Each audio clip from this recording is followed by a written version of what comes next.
Dog Day Afternoon, which is the Al Pacino movie released in 1975.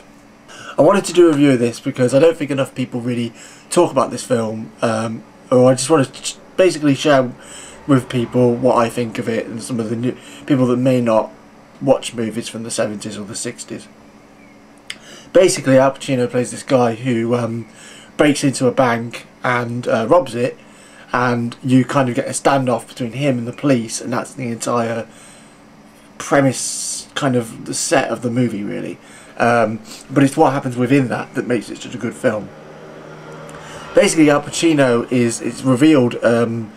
It's not really a big spoiler or anything, but it's revealed kind of somewhere between midway that he is robbing the bank to pay for a sex change for his boyfriend or his ex-boyfriend. I can't quite remember if they were together or not in the film. I think he might have moved on and changed, but he still kind of liked him. But yeah, I mean, you know, it's the performance of Al Pacino in this movie that really makes it a really good film. And what's also good about his performance is it's very different to anything he's done that I can recall before. He's very soft-spoken in it. You know, he's a conflicted, confused character. He doesn't quite know what he wants in life yet, I don't think, and he doesn't really want to go through with the robbery, I don't think, either. He's not a bad guy. He's a good guy, forced into a situation through love, and he doesn't quite know how to handle that in a mature way. So he robs a bank to get the money, which he could have, you know, if he was a more comprehensible and kind of mature person, he would have thought of a way to do it. But he's confused, and he's in love, and he's young, and he doesn't know what he's doing. And I think that's a really interesting character, considering the kind of hard characters that Al Pacino plays more often than not. Also, it's got John Cazale. It might be Cazale or Cazale.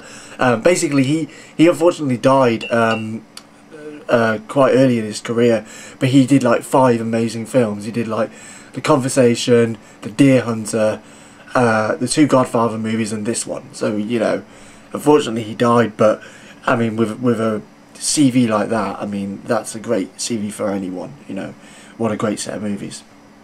Another thing I really liked about this film was how, because it was kind of set just in the bank, outside the bank, and then about maybe one more location, I always thought it could have been really good as a play. It kind of worked well as a play, much like Reservoir Dogs would have worked as a play. I think it would have worked really well on the stage as well. So yeah, as I say, it's a short review. It's a really good film though, and I really recommend you check it out. Al Pacino's definitely my favourite Al Pacino performance by quite a bit.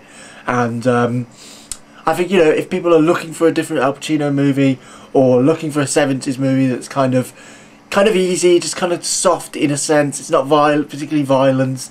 There's a few moments of violence, but it's not particularly violent. There's a few foul language and stuff, but it's actually quite funny, and you know, it's quite involving, and it's not too deep. It's not deep in the same way that, or depressing in the same way that The Deer Hunter is, or One Flew Over the Cuckoo's Nest is. It's quite, you know, it's got quite a feel-good message in a sense, in a way. You know, going up against adversity and the confused folly of you know, what love will do. So yeah, it's really good. I think you should really check it out.